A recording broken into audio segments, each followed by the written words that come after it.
E whakatika ana te waka Hercules ki te rere atu I Aitutaki ki ngā moutere o Tonga, ki te awhina I a rātou I ngā hau kerekeretanga a Huripari Renei. I kōrero atu mātou ki tētahi Māori kei Tonga e noho ana, kia tahuri ake tātou ki ngā whakamārama. Koinei te otinga o Huripari Renei, he tiwhatiwha rākau, he whenua waipuke, aha kua tērā, he wai marie, a kahore he aitua.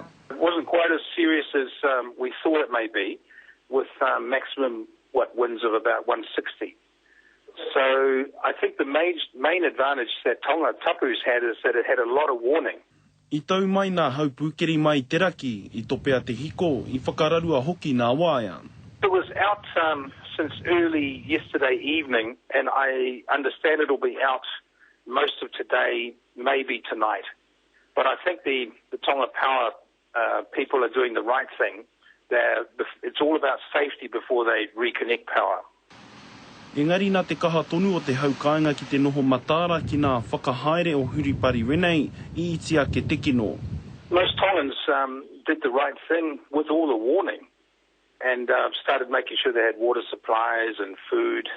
Most important, putting up hurricane shutters and things like that. And that seems to have minimized a lot of the damage to buildings and things.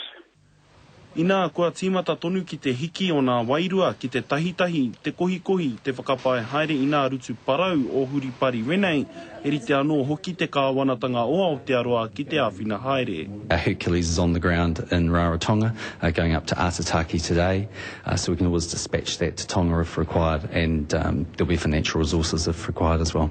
Nō reira, he mahi nui ke te whānau a Whiaki, o tira te katoa o Tonga ki te whakatika I nā raru kua waihotia ki a rātou. Tāpare tāpai, te karere.